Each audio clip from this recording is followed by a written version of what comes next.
So the other day when I was out here canning salsa, I was making a roasted salsa verde that I was going to put in canning jars, and was talking to my daughters back and forth on text messaging and asked my daughter, Corey, what do you put in your salsa verde?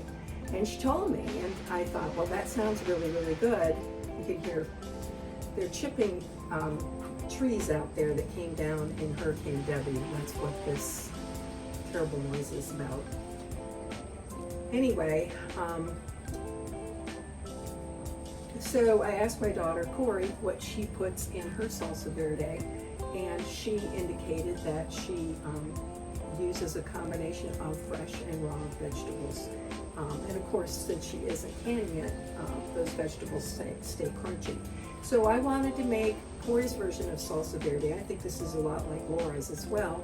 And this is one that will be a fresh salsa that we won't can. So it's something that we will need to eat within a week or so because it's not going to keep well. I guess we could stick it in the freezer for maybe a month, but for the most part, fresh salsas are meant to be eaten fresh. So let's take a look. So here is our cast of characters. There's tomatoes in the background. We're not going to be using those today. But what we have here is about 14 tomatillos, which we will husk and wash, and we'll roast these guys. We also have a white onion. Here's a tomatillo that has been husked and washed. It looks a lot like a tomato, doesn't it? But it's not. We use a couple of corms of garlic. And then over here, we're gonna roast a couple of jalapenos. We're gonna use a serrano chili raw. And then cilantro, of course, will be put in at the end, and that'll be put in raw. And salt, I think maybe that's it. We'll see. So I don't usually put things like washing the vegetables on my videos because people generally know how to wash vegetables, but I am today, and I'm doing it for a couple of reasons. First one is that we were watching the first season of MasterChef with Gordon Ramsay the other night, and boy, that's a kind of gnarly looking thing. Let's not use that. And they had this challenge that some of the contestants had to do where there were like 40 ingredients and they had to identify them. And boy, there's another one. And they were having trouble with tomatillos. And I thought, wow, maybe it would be helpful for people to see a tomatillo and how to treat it. That's how you treat it. Husk it and wash it. But the other thing is that I wanted to talk a little bit about what I think about as the kind of the zen of cooking and just being in the kitchen and being around the smells and enjoying myself when I'm making a dish. This was not natural for me. I used to hate to cook, and I've really developed a love for it since I started treating it like a hobby. So I think that there's a lot to be said for just slowing down, taking your time, and making it fun, making it an adventure, enjoying the way things feel and the way things smell. And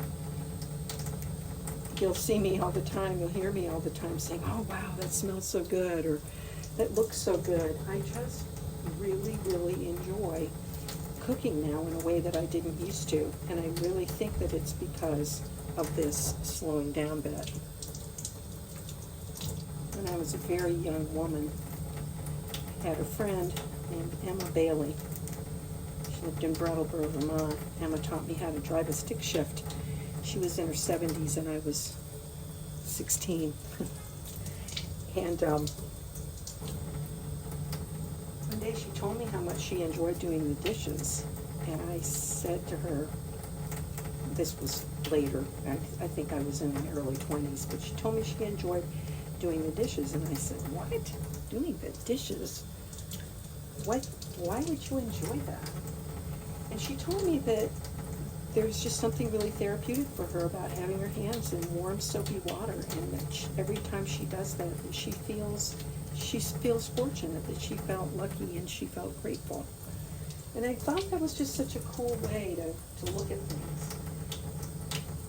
So anyway, in my life now, where I have a dishwasher and I have 2 kitchens. This one doesn't have a dishwasher in it, but I catch myself sometimes thinking to myself, oh God, I've got to clean the kitchen. I've got to do this, I've got to do that. And then I have to remember Emma and remember how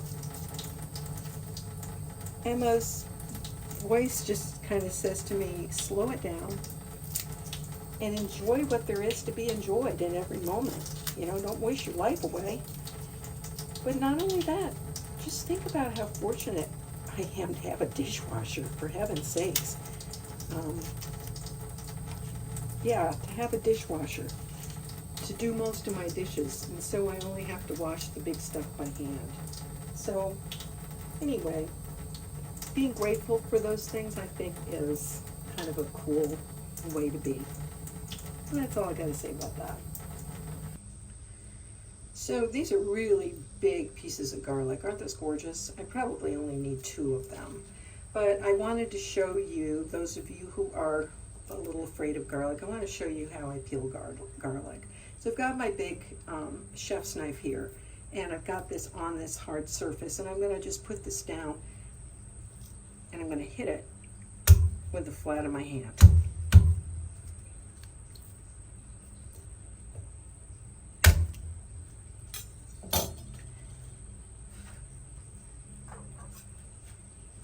That smells good. And now what that does is it pops the skins right off of it, so it's easy to peel. And then I'm just going to take the end off of it. Ta-da! Okay, so I have laid my tomatillos out and my 2 jalapenos out, and I'm ready to turn the gas on. As soon as I turn the gas on, I've got to turn on this range hood. And so it's going to be a little bit loud, but I'm not going to turn it up real high. I hope it won't be too bad, but I will do my best to speak up.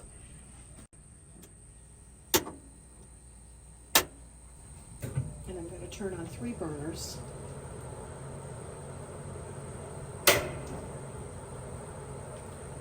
And you'll notice that today I don't have foil under this stuff. I just decided I'm going to do it right in the grates. The grates are nice and clean. From all of the high heat cooking that I've been doing on them. And I just thought that it would be easier to get these to char all over and turn them and have them kind of be able to use the grates to get them to stand up. So that's what we're going to try today.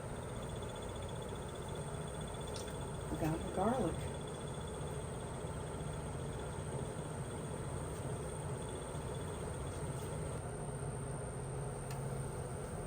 Okay, so you can see what these look like now. I didn't try to get them terribly charred, just because they were getting soft and I didn't want them to fall through. But let's go ahead and take these off and give them a few minutes to cool. And then we're going to put them in the blender with our charred garlic and our jalapenos. Smells so good. Roasted garlic, y'all. There's nothing better.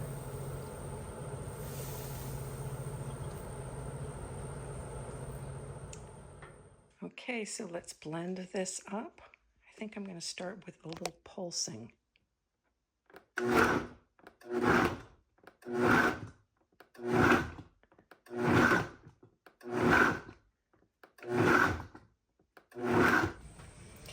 One of the things that I love about cooking out here is that I have to go in the house a lot. Well, that's not the part that I love so much, but the part that I love is when I come back out here.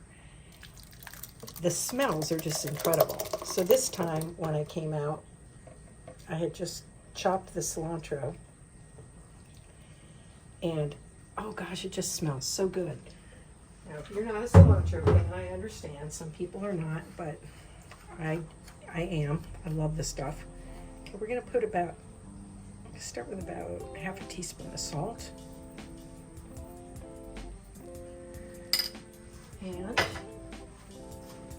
cilantro.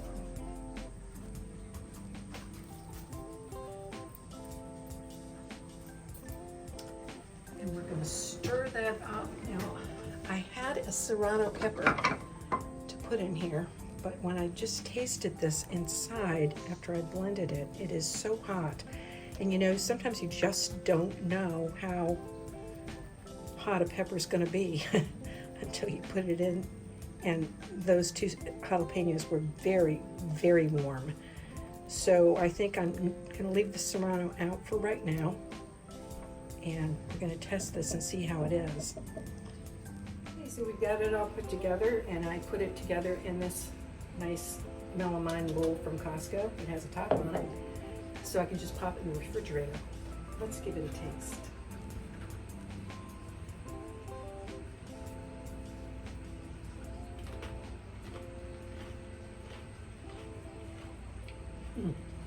That is so good. That is so good.